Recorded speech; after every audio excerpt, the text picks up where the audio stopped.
Njaga tutandikire ewa Mirembe Beddings ne Nsambya Furniture. Embozi yabwe yaliwo emabegako awo ebadde sirikiriddemu olw'ensonga nti twasembayo nga bategeezeza nti ababiri bali mu kooti ku nsonga ya divorce nga baagala bayite mu mateeka okubeera nti ababiri baawukana mu butongole. Waliwo okusika omuguwa ebintu ebisookerwako ne bigabanibwa. Omukyala yali yafuluma edduuka ly'Ensambya ng'aleseewo omusajja, that is Nsambya Furniture. We twatuukidde olunaku olwaleero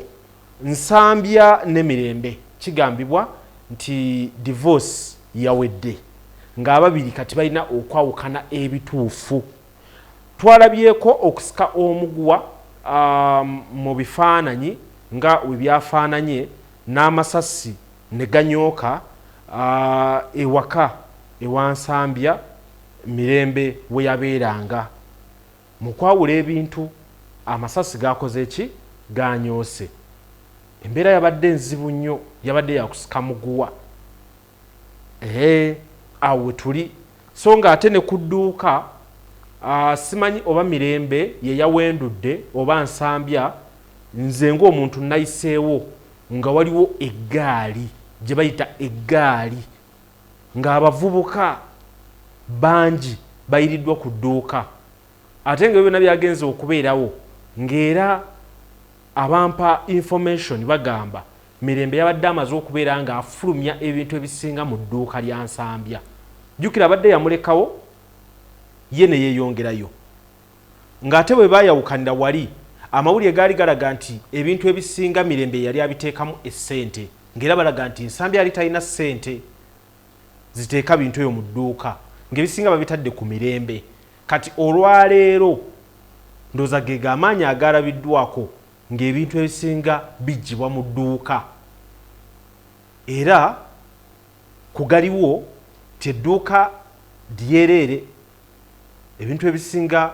byesanze bikoze eki bifirumiziddwa.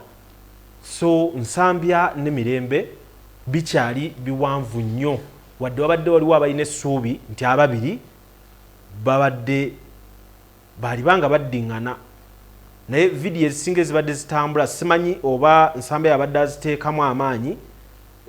ze zimu ku vidiyo ze baali beekwata nga bakyali wamu,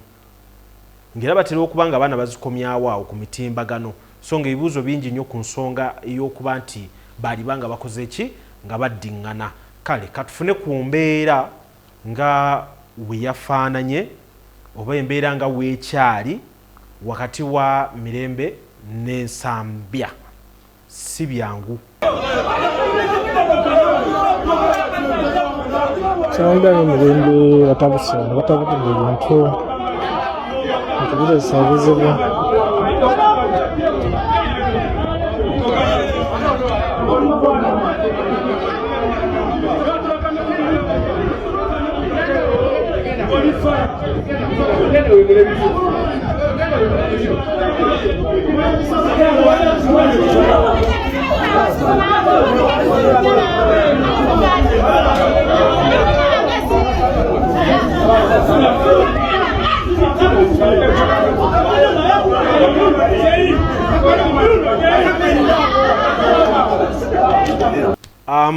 Nsonga za baagalana, nsonga za mukwano, ebyo byonna bibeeramu. Wano mba mukyatambuza omukwano gwammwe bingi nnyo bye tutasobola kulowoozaako ebifaanako nga bino, naye buli yali agenzeeko mu mukwano. Jjukira mu mukwano tulina ekintu ekisinga obukulu kye twerabira nti ababiri twesanga bukulu, buli omu abaako ne gye yakulira. Kati ensonga ezo zitera kubeera za mutima, wadde abasinga bazingiramu na mubiri. Omubiri gwe gusinga okutwala ekitundutundu ekinene mu nsonga ze twaliise ez'omutima ez'abaagalana. So eri abaagalana ng'olaba vidiyo eno ndowooza tutandika okubeera nga twekeberamu, twekubemu ttooki. Relationship gy'olimu ogirimu na mutima oba ogirimu na mubiri, oliwo lwa bigendererwa oba lwa naakola ntya. omanyi ku mulembe guno omuwala asobola okubeera awo ng'atya okuswala n'agamba ye lwaki sigenda ne Isaac Nyonyi ntono mpona okuswala okategeddaako osaaga n'okusaaga byonna bisoboka nkubuulira so ensonga essaawa yonna ziba zisobola okukyukamu era nkugamba nti awo byakyuseemu bigoberedde embeera Zari ne Shakib gye baataddewo naye ekyagenda mu maaso Shakib n'agenda Kenya yekka n'ayingira ringi yekka ng'ate gye buvudde twali tujja tulaba Zari amubeereramu y'omu ku bawagizi betusooka okutunuulira nga Shakib ayinayo ebikonde oba nfuna bulungi naye olwaleero ne tukerera ku mutimbagano nga batulaga nti relationship yaabwe yali ya contract abamu ne tulowooza nti bayinza okuba balina kye bagattaawo kale twaligaye nti babadde omudigido bateekawo gwa bikonde ate Zari n'atagenda kale kisigala kireetawo ebibuuzo bingi eby'amaanyi wenjogerera nawuliddeko ku maloboozi agaviirayo Zari nga bamu bagamba nti kaakati ekimala mu kyalo okuze waliwo ebintu ebitakyasoboka kati mu bulamu bwo nga bibadde bisoboka luli oba nfuna so ezo zonna ensonga zikyali kubaagalana kwogatta neya Astera Nantumbwe former Miss Uganda nayo ebadde ekyatambula wano ne wali so ensonga z'abaagalana zo biba biwanvu byerere kale nga tuvuddeyo side eyo mu nsonga z'emitima njagala tetuddeko ku nsonga z'omubbali disco jjukira nti ntono nnyo we twogerera ng'oggyeko okuba nti kati Bebe ayinawo EP empya Lutala ayinawo oluyimba olupya ani music mutonotono kuba tulwaliro osobola okubuuza nti aha Rema ayina kaliwa okay Shiba ayinawo kakolabo naye kakyakola nnyo ku TikTok ate nga kakolako verse emu weeti kyekisinga okweraliikiriza ne TikTok abaana bakwata oluyimba olw'eddakiika 2 ne seconds ziziizo oba olw'eddakiika 3 ne balondamu kapaati kamu akabakolera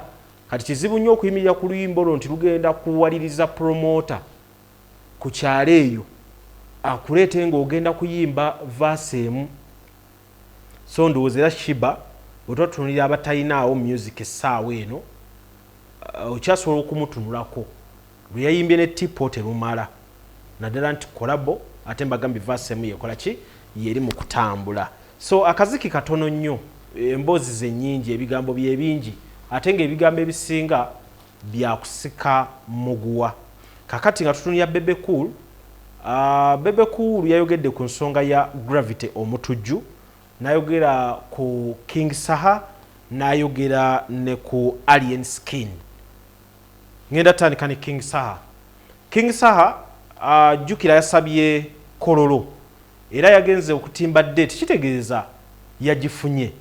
kuba kizibu nnyo omuyimbi okutuuka akasa date y'ekivulu kye nga tanna confirminga venue kati kubirewo kiraga nti King Saha kololo yagifunye we nali njogera ku show ya King Saha nga yakawanika nabagamba nti kololo nzibu okufuna si ya buli omu era ne bagamba nti Saha wanaaba ng'akoze ekivulu ku ekkololo agenda kubanga nze sikyamulaba nga Saha mwe gwe mulaba bigenda kuba bikoze ki bikyuseemu ne Bebe teyawukanye nnyo nange wadde ayina ye ate kyeyayongeddemu ekigazi ebyabwe ebyobufuzi ng'era agamba nti Saha abawugguusa oba abawuddiisa funa bulungi nti Saha bino byabalimba wano mbu simanya agwena ali wana azoganya bwe kijja mu ngeri gyakwatamu ebintu bye ate n'abikola n'abiggusa biba bimujja mu position eyo gy'abalaga waali ate n'abanga agwa mu kampu ndala oba muntegeera manjagala okukolera abantu nga tutambulira kumu eyakatwegattako ojja kunsonyiwa kwene emboozi Saha wabalaga waagwa bwe bijja kati ku nsonga zino ng'ez'okufuna kololo biba bikyukamu ng'ate bimuteeka mu kampu endala manya batera omukuba batera okuleeta ku kya famire ye wajje yajja omukyala mukowaani n'ebirala kati kibadde ng'ekiggwako amazzi nga kifuuse kya bulijjo kati baleseemu ekyakkololo katulinde sheero tulabe wenaabeerayo tulabe ate ebigambo ebinaddako awo naye nga saha naye yayanukudde agamba nti ne cricket oval ya gavumenti banyabo ne bassebo era bwe baba bafuna cricket oval bagenda mu national council ya sports mukategedde naye ya gavumenti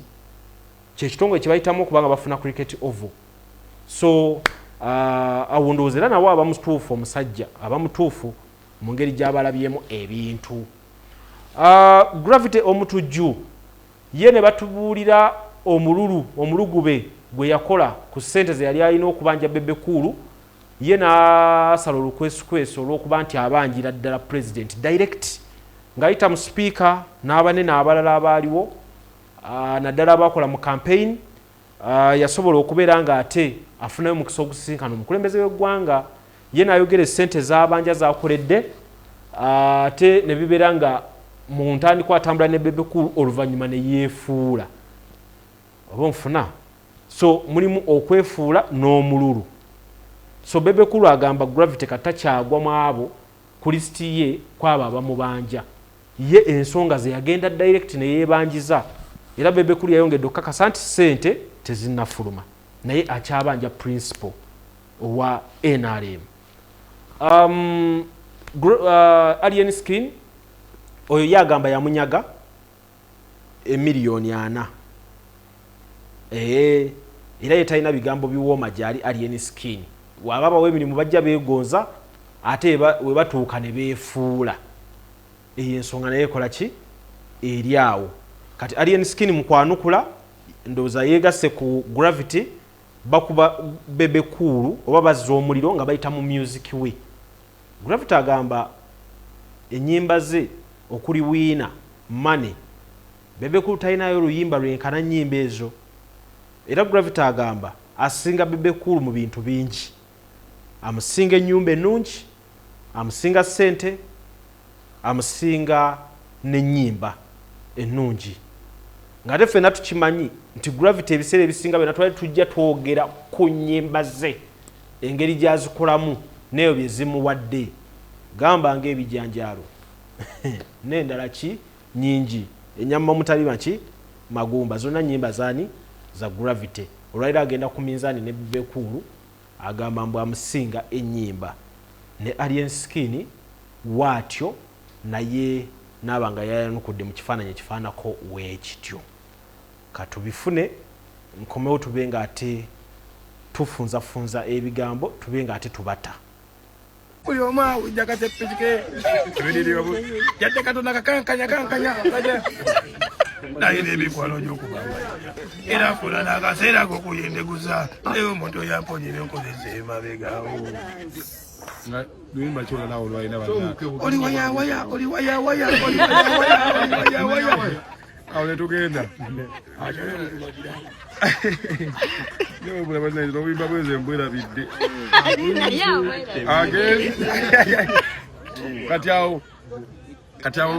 kati awo nga ngenda mukuba mweno agalifa imagine akaseera kaali muganga yambiteisi omusajja nga atandika mpozi kalimba kyokugambye mama abaana bange genze byebyo banyabo ne bassebo ebyo songerako ensonga za gravity za Alien Skin King Saha ne Bebe Cool wenjagala okubitabula mu nyongeremu ekitavuddeyo bulungi eri gwandaba nange kiyinza okundiira awo kati katubireke nga ebikola ki nga we biri Young Mulo tukuyozaayoza Young Mulo wiiki ennaku nga ntono nnyo emabegaawo yavuddeyo ng'alaga nti ayagala kwanjula mukyala we ne ngamba Young Mulo byaddala n'agamba nti siri mu kkuba luseke nti noonya ssente naye ngera abantu bakola meeting oyo yenna asobola okunkwatira kampe kasente ngenda kwanjula mukyala wenjogerera yangamulo ku bifaananyi ebiriwo yayanjudde omukyala we ate nno mukyala nno nga byaddala ayimiridde mukyala wa buvunaanyizibwa kati nno kino kituteekawa omuntu nga wasalawo okukola bintu ng'olowooza nti ensi ekomaawo ku byokola ebyekisiru obulamu bwa yangamulo eri gye tuvudde ne wano bwe tuli essaawa eno omuntu omu azaagoberera ensonga statementi bbiri zenjogedde ezisembyeyo zaali badde tezikwatagana naye kuba kwebeereramu ebintu byakyuseemu so yangamulo yabikoze kati twerabire yangamulo omukadde tugende yangamulo omupya kyova olaba nti kati olwawo okulaba yangamulo mu byokulwana olwawo okulaba yangamulo nga alina omuntu gwaviiriddeyo ng'ojje kubina ebyabwe ne alien skin n'abalala omulaba nga yangamulo omusanga mu kifo kati n'otamanya nti yangamulo waali ndowooza ezo ze zimu ku nsonga oluusi abantu ze batunya ne bagamba nti omuntu yeetaaga omukyala mu bulamu bwe naddala oyo atuusizza enjawulo omukyala ono gy'akoze erabwako yangamulo obulamu bubadde bukyukidde ddala so tubeebaza tujja kwongera okuba nga ate tuzimba ebigambo nga bwe bikyatambula tukuyozaayoza muganda waffe n'abalala abatuuse ku kkula erifaanako weerityo nze lujja ne Tony Kisubi Jackson Nsambya Karim akuume paka olunaku olw'enkya.